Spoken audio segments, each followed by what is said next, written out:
Most cases of diarrhea are relatively easy to control. I don't have any medicine you can take, but I am going to get some charcoal from last night's fire. Believe it or not, it doesn't taste all that bad.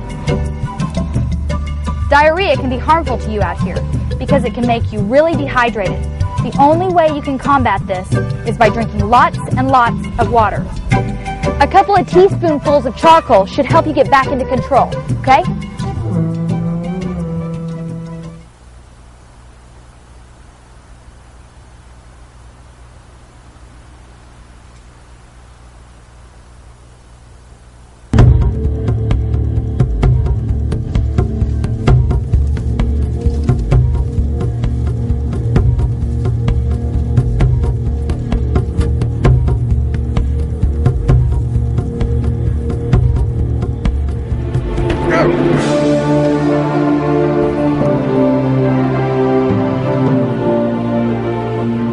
I think I broke my arm.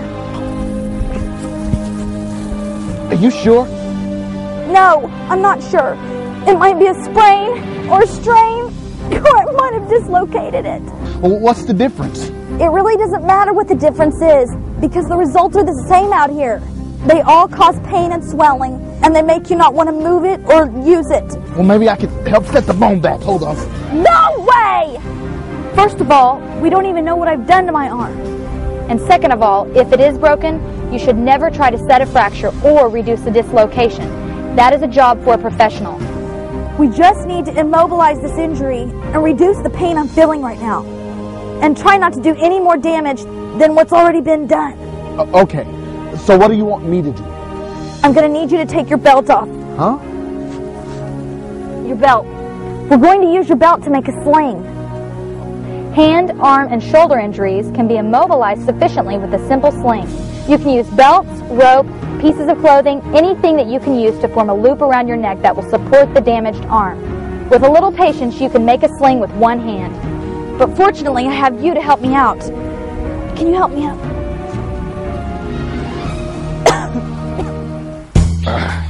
Are you going to be okay? We just lost some of our survival equipment. No, we didn't. We left all our survival gear back at the campsite. What are you talking about? I'm talking about my arm. Injuries like this are just like losing a piece of survival equipment. Because it's going to be hard for me to light a fire and help with rescue efforts with the use of only one arm. Man, what would have happened if one of us had broken our leg? Well, if I'd broken my leg, we'd be in big trouble right now. We would have to figure out a way to make a splint. Splints are great for protecting structural injuries. Splints can be made from small poles, tree limbs, cardboard, or any semi-rigid object that you can find. You can even use an uninjured leg as a temporary splint. But you're not going anywhere if you do that.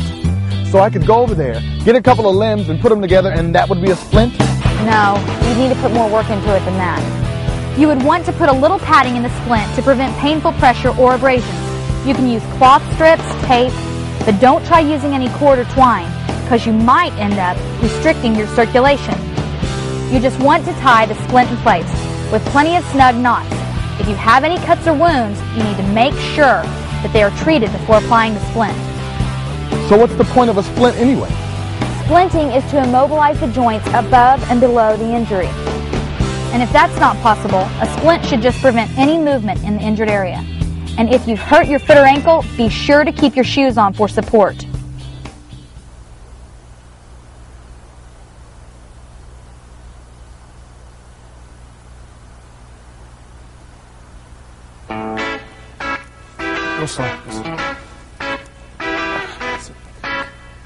Oh, I'm sorry you're in pain.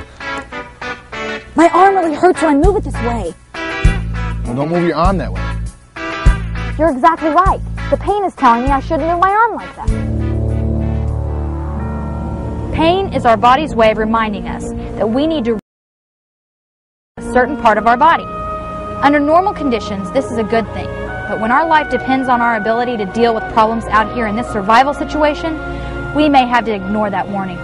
But serious pain associated with injuries is a separate problem in itself. What do you mean? Being in a great deal of pain can keep you from doing what you need to do to get rescued. You seem to be handling it pretty well. Different people have different sensitivities to pain. For me, I'm looking at this pain as a temporary discomfort that can be tolerated. I'm keeping my mind busy thinking about how we can get rescued, rather than thinking about how bad this arm hurts. Naturally, I want to avoid aggravating this pain and what's causing it. But I'm going to keep my mind on the goal. And that's getting rescued, and we are going to get rescued. I need you to do me a favor. Sure, what is that? You're going to have to keep your eye on me, because I could go into shock. Severe pain does weird things to a body. You mean the pain in your arm could cause you to go into shock? Many things can cause a person to go into shock. Bleeding, severe pain, burns, allergies, infection, and even psychological trauma caused by seeing yourself or someone else injured. Regardless of the cause, the result of shock is the same. If you've ever experienced shock, it's highly unlikely that you'll forget the symptoms. You feel lightheaded, weak, and nauseous. It is sort of a surreal feeling. But that's only what it feels like. You need to pay attention to what it looks like. If I were to go into shock, you could tell, because my skin will be cold and clammy, my breathing will be a little crazy, it may be quick and shallow or irregular, and it may even cause me to gasp for air. My pulse will be weak and rapid, I'll be nauseous, and I may vomit. And most likely, I'll have some type of mental confusion. There are more severe symptoms than this, but the idea here is if you don't catch and treat the symptoms of shock, then situations will get a lot worse. That's why it's important for you to watch me closely. What happens if you go into shock? How do I treat the symptoms? The standard way of treating shock is to control bleeding, if there is any. Drink plenty of fluids, but don't try to give someone water if they're unconscious. You'll drown them. Try to lay them down, preferably with their head slightly lower than their feet, and have them rest until their symptoms pass. If they have a head injury, you would need to elevate their feet without lowering the head, and keep them warm. Use extra clothing, sleeping bags, blankets, whatever might be available to maintain their body temperature. Look, I don't want you to go into shock because I don't think I can do this without you. Ever since we crash landed, you've been taking care of me and doing everything right, and I've been doing everything wrong. Remember, our situation is not permanent. The ultimate goal here is to get home. We are going to get home. Besides, you basically know everything there is to know about survival medicine. We are the doctors out here. We just have to look out for each other. Did you hear that? Here, help me up.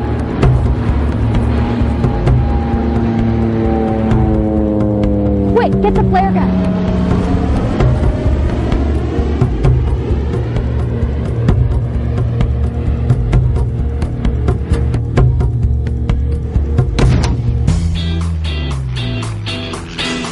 Can you believe that? They're coming?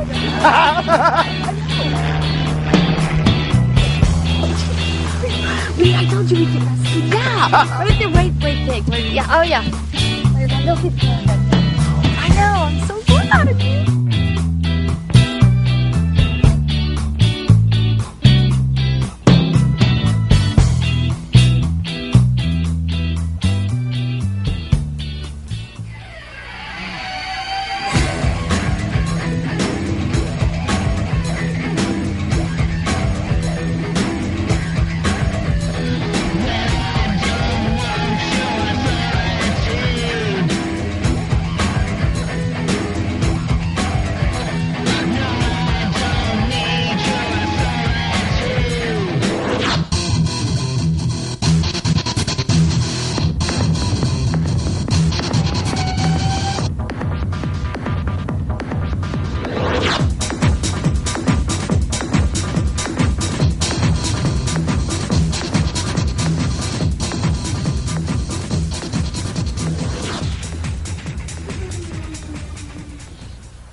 Surviving hot land conditions requires special skills and knowledge.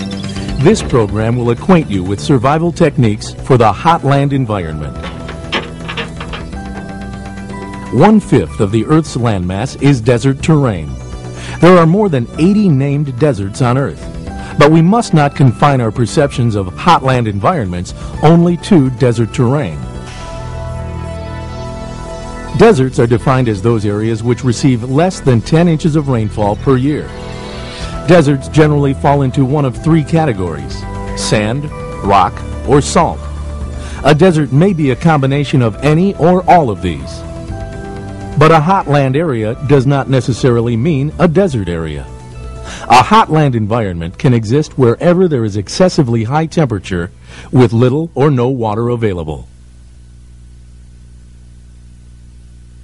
When North America was being settled, the plains and high plains areas west of the Mississippi River were referred to as the Great American Desert.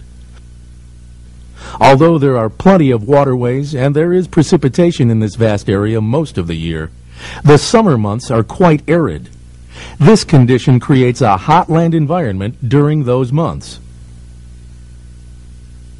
When flying over this type of terrain, pilots must be adequately prepared to survive in the event of a forced landing or accident.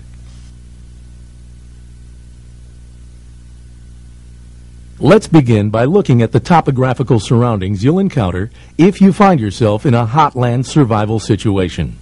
The characteristics of a hot land terrain can vary greatly from one environment to another. Generally, you'll be surrounded by low brush, cacti, and succulents, sandy and rocky surfaces, and little water. There may be hills or mountains in the area. Foliage, animal life, and water are likely to be limited. Shelter will be your main concern, as exposure to the sun will greatly increase the onset of hyperthermia. Hyperthermia is a condition in which the body reaches a dangerously high temperature. Because of this danger, priorities must be established, and a plan of action must be formulated. Trying to survive without a plan of action predisposes you to injury and excessive loss of body fluids. The greatest threat you will face in a hot land survival situation is heat. Retaining your body fluids should be your top priority. Losing too much of your body fluids can lead to dehydration. Here are some key survival tips for conserving body fluids. Never ration your water. People have been found dead with water still in their canteens. Always drink as much as you can at one time. You must conserve your sweat, not your water. Limit your activities during the hot hours of the day to reduce fluid loss. Even limited activities can cause a rise in body core temperature. If body heat is not reduced, it can cause vital organs to shut down, eventually resulting in death. Let's look at the cooling mechanism of the body and how it regulates body temperature. The primary cooling system of the body is the circulatory system. It acts very much the same as the cooling system of the engine in your automobile. Your metabolism has the function of burning fuel or nutrients and oxygen within your cells, which creates heat, much the same as the combustion inside your car's engine. Your blood absorbs this heat, as does the water in your car's engine, and is pumped to the tissues of the skin and lungs. This stimulates the sweat glands to release moisture at the skin surface where it evaporates. This process draws heat from the blood, which of course cools it. Heat is also released from the lungs through exhaled water vapor. This action is termed transpiration. If the quantity of fluids in the skin is reduced to the point that perspiration stops, the cooling system will cease functioning. This is similar to the way your car engine overheats and shuts down if its cooling system runs dry. If you do not replenish your fluids in sufficient quantity, fluid loss may exceed fluid intake. This is why rationing, in essence, just wastes the water you drink. The rule to remember is, conserve your sweat, not your water. Now, let's discuss the stages and physiological problems associated with hyperthermia. It's important to recognize these symptoms